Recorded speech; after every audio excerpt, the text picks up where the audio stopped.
En primer lugar, quiero agradecer a la universidad y en particular en la persona de la decana de la Facultad de Derecho, señora Clara Charansky, a María Eugenia, que realmente ha tenido un trabajo, como me sumo a lo que dijo la Javiera, que ha sido tremendo para poder gestar este encuentro, y agradecer la posibilidad de haber podido conocer y revisar el manual, porque al analizarlo, de verdad uno se siente acompañado y se siente que es una fuente de inspiración. Primero, para no sentirse de pronto tan solo en algunas ideas, en algunas iniciativas que, como bien lo expresaba, no son tan compartidas o tan populares. Y en segundo lugar, porque también es estimulante ver que varias de las cosas que se plantean dentro del manual ya las estamos implementando o estamos en proceso de implementarlas, y también hay ideas que no hemos implementado y que son muy buenas ideas y sin lugar a dudas son tremendamente inspiradoras. En beneficio de ustedes, les quiero decir que yo marqué casi los mismos párrafos que la Javiera, así los voy a repetir. Eso solo, claro, así que eso solo va en beneficio de ustedes porque no los voy a repetir. Y sí me llama la atención que me parece apropiado poder tal vez relevar algunos aspectos de la política que estamos hoy día desarrollando que se conectan con las ideas que se plantean o los desafíos que se plantean en el manual. En primer lugar, lo que tiene que ver con la modernización del sistema criminal, también lo señalaba Javiera, yo creo que vivimos un paso adelante tremendo en materia de reforma procesal penal. Sin embargo, este proceso que ya lleva, ¿no es cierto?, más de 10 años, no ha ido acompañado a la par, probablemente por la magnitud de las reformas, de un avance significativo en materia penitenciaria. Nosotros hemos planteado con mucha fuerza que se trata efectivamente de una realidad que ha sido invisibilizada, no es una realidad muy popular, no es que la gente ande preocupada, digamos, de todo el día lo que pasa en las cárceles, más bien es a propósito de tragedias, de situaciones puntuales donde surge este mayor interés de las personas, pero no es algo que llama la atención o que preocupa a la mayoría de la población. Y adicionalmente, tal como muy acertadamente se plantea en el manual, a veces las soluciones que se plantean, no pocas veces las soluciones que se plantean por parte de los distintos actores, efectivamente no están basadas en la evidencia, son elucubraciones, son intuiciones, son ideas, sin ningún respaldo. Y también me llama mucho la atención este símil que se hace con las políticas de salud, donde además se comparan en el manual los montos que se gastan en poder determinar o discriminar políticas en materia de salud y en materia de justicia. O sea, no tiene nada que ver, no tiene ni un punto de comparación. O sea, efectivamente acá, simplificando las cosas, alguien podría pretender darle aspirina o paracetamol a todos los enfermos, aplicar la misma solución a todos. Y por lo tanto, realmente es algo que creo que sobre todo las personas que están interesadas, los expertos, los académicos, todos debiéramos cuestionarnos el por qué esto en nuestra sociedad y por qué somos una sociedad tan desinformada también. Pero cuando uno observa a veces o escucha estos comentarios, realmente llama la atención que no haya un detenerse a reflexionar, por ejemplo, lo que se mencionaba también, cuáles son los perfiles que están en las cárceles. Hoy día hay 3.440 personas condenadas por multa en nuestro país. O sea, básicamente 2 cárceles enteras de personas que no pueden pagar una multa de 7.000 pesos o de 35.000 pesos. Esa es la realidad. Entonces, ¿por qué? Entonces, de pronto, parar y decir, a ver, ¿es razonable lo que hemos estado haciendo como país? ¿Es razonable que existan 2 cárceles llenas de personas que lo único que... O sea, que claro, cometieron un delito, cometieron una falta, pero no tienen dinero para pagar. En cambio, el que sí tiene recursos, sí puede pagar y está en su casa. Entonces, eso no es razonable. Claramente no es razonable, pero nos falta también detenernos y hacer ese análisis, pensar para qué lado vamos, hacia dónde nos queremos conducir. Se plantean también en el manual como elementos importantes, y también lo señaló la Javiera, los mecanismos de desviación que nos alejan del proceso y nos llevan a otras formas alternativas. Me parece muy interesante, me llamó la atención que se destacara la experiencia de los 5 pilotos de violencia. Sí, dije yo, ¿cómo supieron de esto? Realmente. Y que hoy día se están... y los proyectos también de violencia intrafamiliar, que tiene un nombre muy largo, o sea, que es industrial de tratamiento de drogas, pero además el proyecto en relación a los hombres que ejercen violencia contra su pareja mujer. Es un nombre interminable, pero nosotros los conocemos como pilotos de BIF. Pero es interesante que en el manual se destaque y se releve esa experiencia y se destaque como positiva. También, sin lugar a dudas, la ley de responsabilidad penal adolescente ha sido un logro para nuestro país, que se haya podido efectivamente establecer un régimen normativo, desde el punto de vista sustantivo, distinto para los jóvenes infractores. Sin embargo, los dos objetivos de la ley, que es la responsabilización, ¿no es cierto?, y la plena reintegración social, es decir, que un objetivo, el cumplimiento de la pena, vaya asociado a esta plena reintegración social, también ha sido una tarea que ha habido que asumirla con mucha fuerza, porque también ahí tenemos un conjunto de deficiencias a las que también me gustaría aludir en un momento más. Algunos aspectos entonces que me gustaría contarles, haciendo un poco un paralelo entre lo que se plantea en el manual y lo que se ha ido realizando, es primero partir de la base que hay muchas políticas, planes y medidas que se proponen en materia de salud, tanto física como mental, el programa de intervención especializado, etc. Y también se plantea que todo esto tiene una limitante fundamental, que es el hacinamiento. O sea, si dentro de las cárceles no tenemos los espacios suficientes para capacitación, para capacitación en oficio, para terapias, para talleres, para intervención individualizada en general, para tener buenos dispositivos de salud, es muy distinto o es muy diferente de lo que uno puede esperar. O sea, con cárceles colapsadas como las nuestras hoy día, con un 60% de hacinamiento, es muy difícil hacer eso.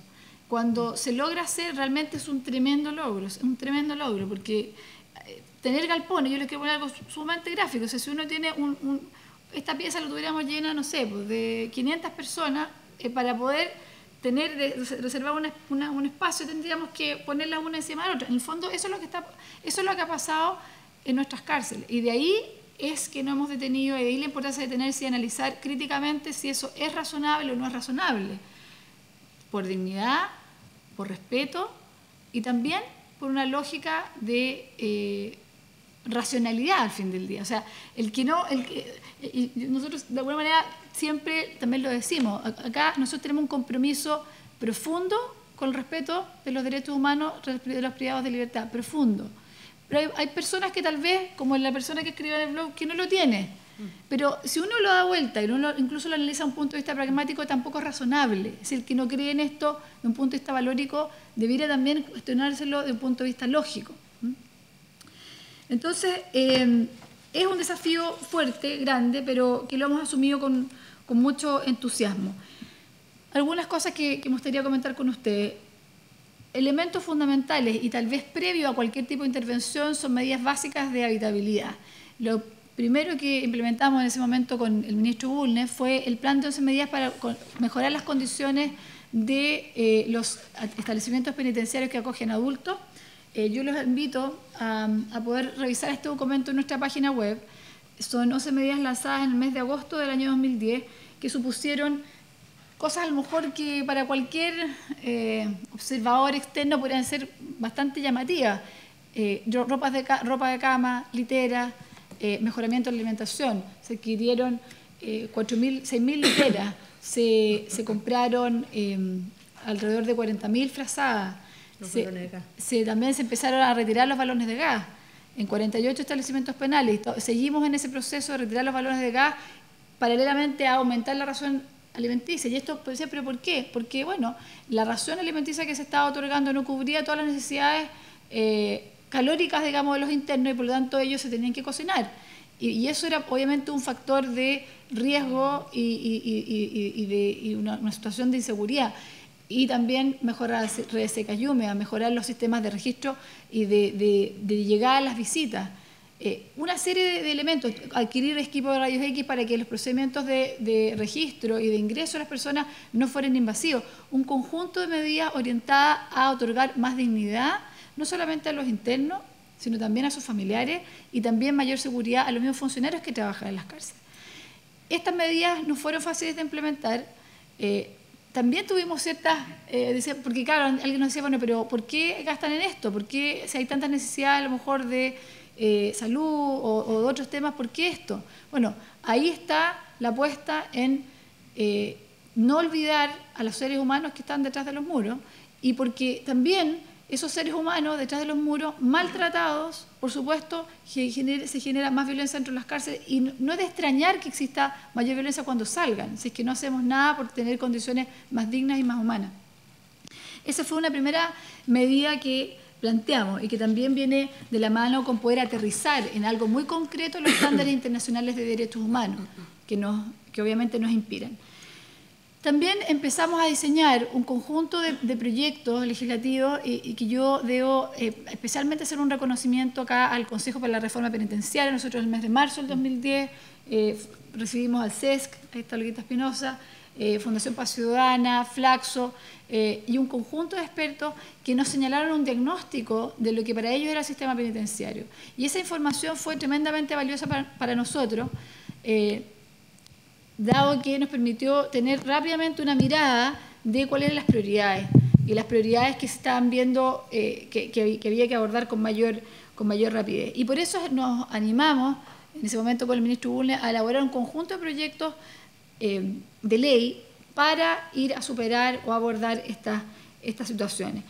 Y así estructuramos, yo me imagino que habrán escuchado de él, un proyecto de ley tendiente a potenciar las libertades condicionales de la mano de eliminar la figura del Ceremi y del otorgamiento de la misma, digamos, porque sentimos que la figura del Ceremi como figura política es una figura extraña o debería estar fuera del circuito de otorgamiento de la libertad condicional. Por lo tanto, esta libertad condicional debía otorgarse, concederse bajo criterios técnicos y por lo tanto lo más idóneo era que la consideran las comisiones y las comisiones hicieran los correspondientes análisis. También con un mecanismo de potenciar este puente que existía entre la privación de libertad y el medio libre, este principio de gradualidad que es necesario potenciar para que, tal como lo decía Javiera, no se produzca esta salida después de X años fuera, digamos, del medio libre, así de golpe y porrazo, digamos, esta recuperación de la libertad súbita. Así que ese proyecto de ley que recientemente ha sido despachado por el Congreso la semana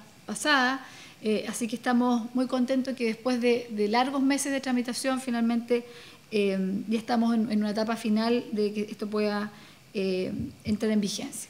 Nosotros planteamos que los trabajos comunitarios que ya existen en nuestro sistema en materia de responsabilidad penal adolescente, ¿no es cierto?, también en la ley de drogas, en la violencia en los estadios, poder implantarlo, pero no, o sea, con un equipo de ayuda que permita la implementación exitosa. Y eso significa incorporar delegados especiales de trabajos comunitarios, que no existen en nuestro país. En Chile ningún trabajo comunitario se ha implementado con delegados. Y esta ley incorpora delegados que especialmente se van a encargar de poder acompañar el proceso de esta persona que va a cumplir los trabajos en beneficio de la comunidad, va a poder orientar al tribunal de cómo se está cumpliendo, y también figura un coordinador nacional y coordinadores territoriales que van a estar encargados de mantener una oferta vigente de cupos, porque las cosas no se trata simplemente de consagrar trabajos comunitarios, sino que nosotros pensamos, y ahí nos sirvió mucho la visión que nos entregó el Consejo para la Reforma Penitenciaria y estas conversaciones con los expertos, el plantear reformas que tuvieran mecanismos idóneos de implementación, y eso pasa por mecanismos de gestión. O sea, hay un coordinador nacional, un coordinador territorial cuya función es mantener vigentes estos cupos, celebrar convenios con instituciones públicas y privadas sin fines de lucro, y el delegado, su función es fijarse de que la pena se cumpla en forma adecuada. También incorporando mecanismos de, no el libro, sino que un mecanismo de control biométrico de la asistencia, o sea, tratando también de simplificar al máximo posible aquellas tareas burocráticas que podrían distraer la utilización de recursos humanos. Y esos trabajos comunitarios estamos pensando para personas que no tengan recursos para pagar la multa, y también para personas condenadas a delitos menores, apenas hasta 300 años. Y ahí también... 300 años. 300 días. Era al principio del proyecto, nosotros habíamos planteado 1 año, pero después lo bajamos a 300 días pensando en que fuera más fácil para el cálculo que tiene que hacer el tribunal. Entonces, en ese caso, en estos dos casos, se contemplan estos trabajos comunitarios, también acogiendo lo que nos plantea el Consejo en cuanto a que las penas de corta duración tenían incluso resultados más negativos desde el punto de vista de la reincidencia que incluso las penas más largas. Entonces ahí hay una acogida de este planteamiento y lo plasmamos en este proyecto de ley. El otro proyecto que acaba también de ser despachado por el Congreso es el proyecto de conmutación de pena. que está enfocado a 4 grupos de personas, que usted, me imagino, las conoce, lo voy a dar solamente los titulares: personas que ya están en el medio libre porque tienen permiso de salida diaria, personas en reclusión nocturna, mujeres con buen comportamiento, que son las únicas en el fondo que están cumpliendo efectivamente, y se conmuta la pena. Respecto a ellos, sujeta a un control de gendarmería, y el caso de extranjeros, que se conmuta la pena por su extrañamiento especial, con prohibición de ingresar al país en 10 días. Sabemos que los extranjeros proporcionalmente se les otorgan menores beneficios de la ley 18.016 que en relación a los nacionales. Las razones son obvias, porque el arraigo nacional, el arraigo social y familiar es menor. Entonces, al final terminan completamente perjudicados. Y lo que es peor, como sabemos, nuestro decreto de extranjería ordena también su expulsión una vez que cumple la pena. Entonces, está ilegal en el país, si es que se le da una medida, un beneficio de la ley 18.016 hoy día, no tiene documento de identidad, no puede trabajar, no tiene arraigo, y luego igual va a ser expulsado. Entonces, hay una lógica de poder adelantar una situación que va a ocurrir igual, para evitar de que se produzca o se profundice este proceso de desarraigo que hoy día sufren efectivamente los extranjeros. Este proyecto de ley de conmutación de penas, obviamente un proyecto por una sola vez, y que nosotros estimamos, al ser voluntario evidentemente, que sería una población estimada de unos 100.000 personas aproximadamente. Esto obviamente es voluntario, por lo tanto nosotros estimamos que hay un margen de personas que probablemente no va a querer, de hecho muchos extranjeros, y eso pasa, nosotros tenemos tratados de traslado, algunos prefieren no ser trasladados por problemas que tengan en sus países de origen o otro tipo de situación, o porque ya han generado algún vínculo nacional, y en esos casos evidentemente esto no es obligatorio, sino que es una cosa totalmente voluntaria. No fue fácil tampoco ese proceso, pero yo quiero rescatar en esta instancia un apoyo transversal que nosotros tuvimos de los parlamentarios. Algunos pocos, muy pocos afortunadamente, tuvieron voces disidentes, pero la mayoría de los parlamentarios entendió, y yo lo quiero valorar porque realmente significa que recogieron una visión de país, vieron esto más allá de un determinado cálculo político, en un otro sentido, pensar qué es lo mejor para el país y qué es lo razonable hacer. Así que yo quiero aprovechar esta instancia para valorarlo. También otro tema que aborda el manual es el potenciamiento de las penas que se cumplen en el medio libre. Nosotros en agosto del año 2010 presentamos una indicación sustitutiva a la ley 18.216 que contempla precisamente el potenciamiento de todo el sistema de penas alternativas, que es la modificación, yo creo que más grande digamos, desde su implementación.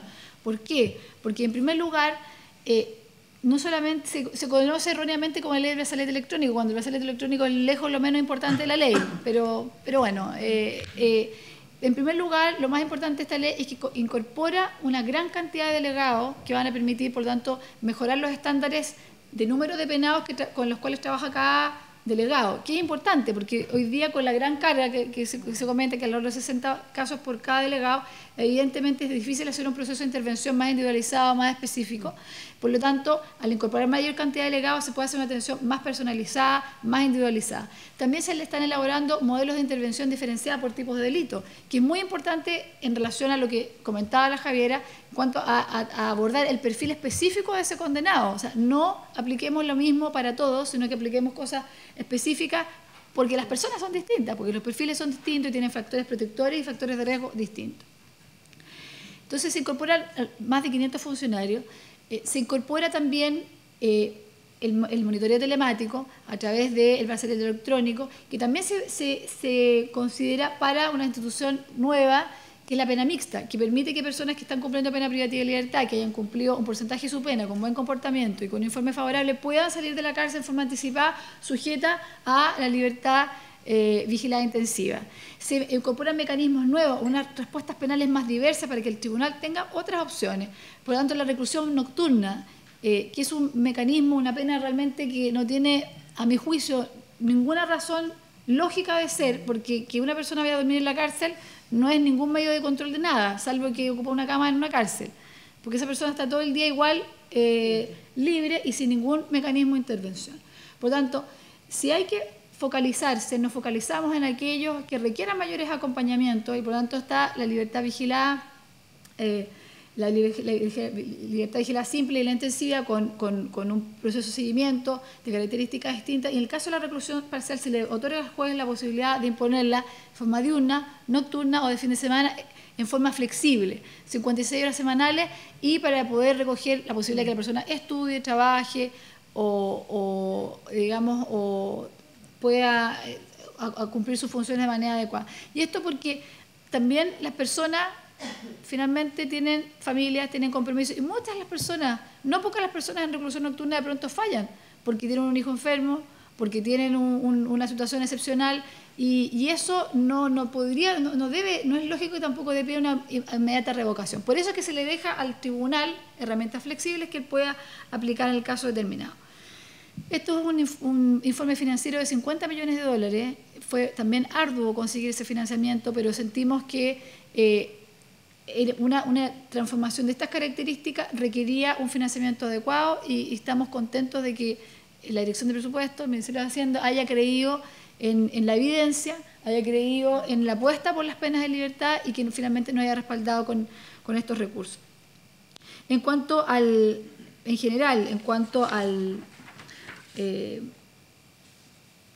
tratamiento penitenciario, no me voy a repetir, tenemos el programa de tratamiento para hombres que ejercen violencia contra su pareja o mujer, un programa muy largo, que se trata de pilotos que estamos trabajando, que han sido muy bien evaluados, y un conjunto de otros proyectos que hemos estado desarrollando. ¿Qué es lo que ha faltado en general? Y eso yo también me tomo de lo que plantea el manual. Han faltado mecanismos de evaluación, que es muy importante porque es lógico que si uno quiere saber cuáles políticas públicas funcionan y cuáles no, tiene que evaluarlo. Por eso es que nosotros hemos incorporado mecanismos de evaluación. El piloto IFSE está con un mecanismo de evaluación. En el caso de la ley 18.216, nosotros licitamos un estudio para establecer un diseño para la evaluación, porque es importante saber qué funciona y qué no funciona y poder hacer los ajustes correspondientes, dado que son procesos que obviamente se extienden en el tiempo. Entonces nos parece que lo más responsable es instalar desde el primer momento mecanismos de evaluación respecto a las políticas que se implementan. En relación a formas alternativas de resolución de conflictos, completamente de acuerdo con la Javiera. Efectivamente, si hoy día pensamos, por ejemplo, el nivel de las salidas alternativas en materia penal, considerando las cifras del año pasado, alrededor de un 17% obedece aproximadamente salidas alternativas, y podría ser mucho más. Entonces, aquí hay dos cosas que me gustaría relevar: la justicia vecinal, que es la justicia de pequeñas causas, que hemos tenido la mayor cantidad de demandas por temas de arrendamiento, que muchas veces se transforman en delitos. Ojo, problemas, amenazas, y tenemos conflictos que muchas veces llegan a lo penal. Y también hemos implementado la mediación penal a través de las corporaciones de asistencia judicial en convenios con la Fiscalía y con la Defensoría, y es una línea que queremos potenciar mucho más. Finalmente, en cuanto a los tribunales de tratamiento de drogas, me sumo y reitero lo que plantea la Javier. Estamos ampliando la sexta y la séptima región este año, y la idea es llegar al 2015 con todo el país cubierto. Y no quisiera dejar de mencionar las medidas para la reinserción juvenil. Hemos desarrollado un trabajo hace 8 meses con distintos ministerios, el Ministerio de Educación, el Ministerio de Salud y un conjunto de organizaciones del mundo privado, académica, UNICEF, ACNUR, Fundación Súmate, para estructurar, y también los invito a poder revisar este programa en la página web del Ministerio, 11 medidas para la reinserción juvenil, y que tiene 3 ejes. Un primer eje, uno que nada contarles que este plan está dirigido fundamentalmente a la población privada de libertad, que son 1.600 jóvenes, 1.300 en los centros del Sename y 300 en las secciones juveniles de Gendarmería. Por lo tanto, nosotros tenemos una mesa en que durante 8 meses y todos los días jueves en la tarde nos juntamos con Gendarmería, Sename, Ministerio de Justicia, para poder estructurar estas medidas. Finalmente esto lo lanzamos en el mes de marzo, y poder pedir las distintas colaboraciones, esta mirada integradora que yo creo que la recoge muy bien el manual, de cómo las cosas no son problemas de un ministerio, del otro ministerio, o de esta organización, de esta otra, son temas país, y por lo tanto tenemos que asumirlos como país. Y por eso me complace mucho comentarles que este esfuerzo grande de poder sumar a todos los ministerios y generar una mirada común es valioso. Se trata de una inversión de 7.500 millones de pesos, en que en primer lugar se abordan los temas similares a los de adultos, es decir, mejoramiento de baños, mejoramiento de alimentación, cambiar los colchones, que son de mala calidad por colchones de mejor calidad, que no se mojen, dado que tienen elementos ignífugos, que no se mojen. Es decir, cosas que a uno le pueden parecer muy básicas, pero no lo son, porque nadie va a poder ni estudiar ni capacitarse bien si duerme mal o si duerme en una cama mojada. Eso es evidente que no es así. Entonces, en primer lugar, ese tipo de medidas, también medidas que apunten a mejoramiento de la atención de salud, poder pesquisar oportunamente trastornos en relación al consumo de droga y otros. Y el corazón de este plan apunta justamente a aquello que la evidencia demuestra que funciona, que son 4 elementos. En primer lugar, la nivelación vocacional. En segundo lugar, la capacitación para los oficios. En tercer lugar, la preparación para el empleo y la colocación laboral. Y en cuarto lugar, el aprendizaje de conductas prosociales o sociales. Y en ese sentido, en materia de nivelación vocacional, elaboramos un piloto con Ministerio de Educación, con ACHNO, con Fundación Súmate, con las colaboradoras, que recogían las especiales características de estos jóvenes, con su abandono temprano de la escolaridad formal, etcétera, y vamos a implementarlo en 3 centros del Sename este año y nuestra idea es ir ampliándolo en el tiempo. También iniciamos una campaña de recolección de libros porque en los distintos centros nos dimos cuenta que había una necesidad por leer, una necesidad por saber. Nos fijamos una meta de 10.000 libros, logramos recolectar 40.000 libros y hoy día estamos instalando bibliotecas en todos los centros. En materia de capacitación, hemos establecido la alianza estratégica con minería, con economía, con distintos ministerios, con trabajo también para poder apuntar a esta población. Comentábamos con Javiera justamente antes de partir una experiencia que se las quiero comentar porque humanamente es muy bonita. El mundo privado también se está incorporando con entusiasmo, al principio con miedo, al principio con reserva y después con mucha esperanza. Nosotros hicimos en conjunto el Sename y con el Proyecto B y Komatsu, que es una empresa de insumos mineros, en que ellos tomaron un grupo de jóvenes que estaban cumpliendo sus penas en libertad, los contrataron para capacitarlos, los nivelaron educacionalmente, los contrataron profesores, los contrataron para capacitarse, les pagaban, supongamos, 100.000 pesos mensuales, y luego que terminaron su proceso de capacitación, acompañados siempre de un mentor, que era un empleado de la propia empresa. Luego de eso los contrataron y hoy día ustedes lo ven, conversan con ellos, es un cambio del cielo a la tierra. La seguridad, el lenguaje, el empoderamiento. Uno, de hecho, ya juntó un poquito de plata, ya está postulando una beca y nos contaba las personas, decían, jefe, necesito que me apoye, no con más plata, porque esto me cuesta 2 millones de pesos, sino que necesito que me dé una carta de recomendación. O sea, eso habla de un empoderamiento que hace un año atrás no hubiera sido posible. Entonces, estamos apostando fuertemente en eso. Y también el aprendizaje de conductas prosociales, incentivando los manuales de convivencia entre los centros. Este año tenemos nuestro segundo concurso de buenas prácticas. También nos gustaría contar con la presencia de los representantes de la universidad para poder premiar aquellas conductas que releven la empatía, el cuidado del otro y que además tienen un efecto muy positivo, que es que disminuye los conflictos, hay mejor relación también entre los funcionarios, sea del Sename o Gendarmería, al interior de los centros. Hay muchas otras cosas más que realmente son tremendamente inspiradoras, en honor al tiempo no me voy a referir a ellas, solamente me gustaría destacar algunas otras cosas breves que también se vinculan con lo que se plantea en el manual, una mirada de género. Nuestro país nunca se ha construido con enfoque de género y tampoco se ha tenido una política penitenciaria especial en relación a la mujer y por eso es que estamos trabajando en medidas que apunten a eso. Vamos a partir nuestro primer set específico de mujeres en Yigo con Canadá, acá en la región metropolitana.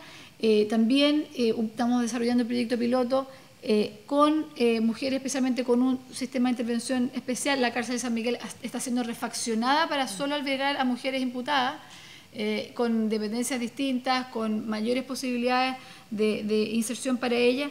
También es importante trabajar con familiares. Vamos a desarrollar el primer taller con familiares de personas privadas de libertad, porque también ellas son parte, o como decía la Javiera, son tocadas por este fenómeno y también tienen que tener información y conocimiento. Los beneficios interpenitenciarios, todo el rediseño, el CESC y Fundación Paz Ciudadana elaboraron un informe muy bueno en esta materia que nos ha sido un insumo importante para repensar el cómo se otorgan estos beneficios, qué instrumentos de corte forense se aplican Y la reinserción laboral que comentaba Javier también es un eje fundamental.